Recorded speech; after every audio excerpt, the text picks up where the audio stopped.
Hi everybody, this is the Baseball Hood, the amazing, spectacular, terrific, the great one, the People's Champion. Your host, and welcome back to the Baseball Hood 2. And hopefully you like this video.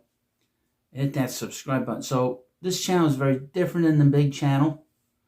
The big, Baseball Hood Prime is all about the Mets. It's all about the actual, games and stuff, and trades and rumors and free agent signings.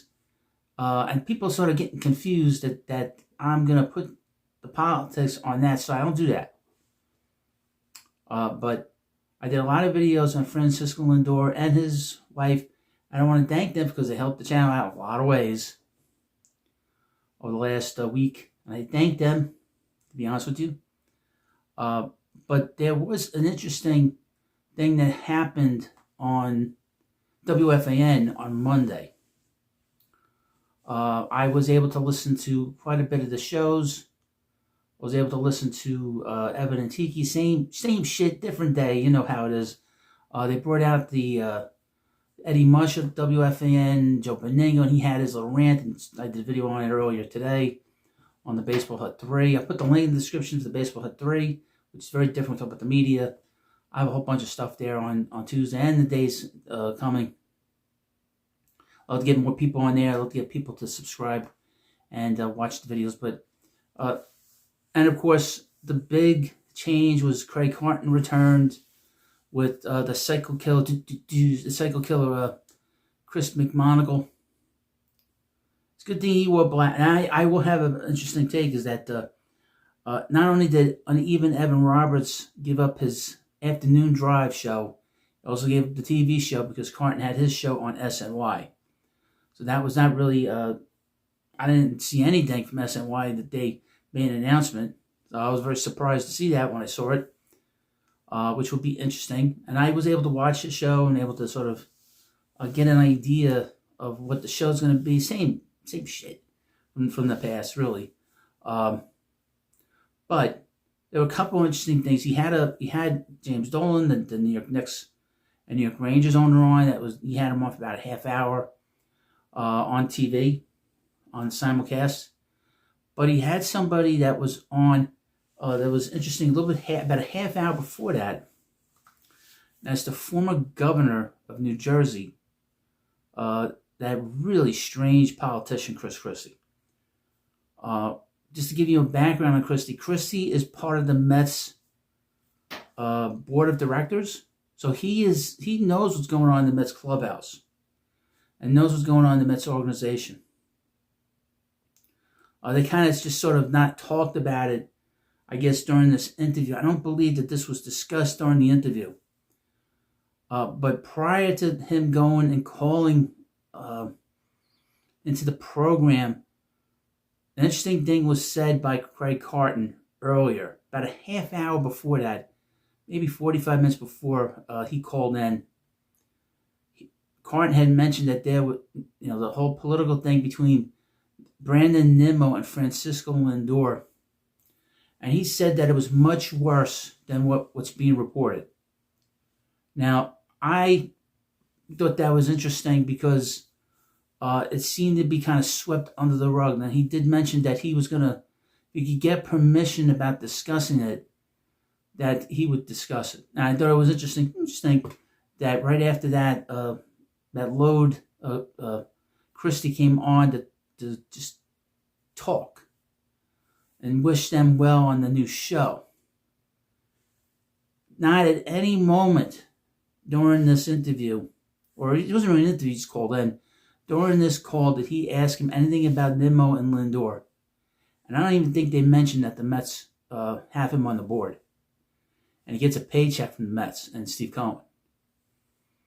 Now, it makes me wonder if he's the person that's the source of that, because Carton had said with his interview with Christie that, how well they know each other from when he lived in New Jersey, long before he was at WFAN. So they've known each other a long time. So I'm thinking that he's probably the source of some of the stuff that's been sort of, all this sort of dirty laundry about Nimmo and Lindor. As you know, Brandon Nimmo is a Trump supporter, which means, any number of things. And Lindor uber liberal and his wife is a communist. Take that what you will with it. And she's a communist, and he is too, by the way. And we know that if it's worse than what was reported, I wonder if this came to blows, if there was a major issue in that clubhouse. We know there was an issue with the clubhouse. Paul Blackburn, who did a disastrous job with the Mets, particularly in 2025, aired some more of this dirty laundry about the clubhouse not really being a lot of cliques. I mean, they're going to have cliques in these clubhouses and in these locker rooms, but nobody was kind of going in the same direction. Everybody was going in different directions. Now, if you have a leader, which the Mets supposedly have in Francisco Lindor, he's not a very good leader. And I've said on this channel that he's a terrible leader and the Mets should consider moving him. Now, Chris Christie says he's a Republican. He's a rhino, Republican in name only. I'm starting to think that maybe they moved him a bit more because of political reasons and really because of this attitude of this issue about not getting along or some issue about them wanting to bring in Semien to play second base. So it's curious to sort of, I thought the moment right after Nimmo and Lindor was discussed that Christie decided, I'm going to call.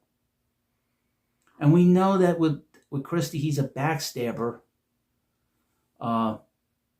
He'll be nice to you at one moment and then stab you in the back in the next moment and then start, pissing and moaning about things.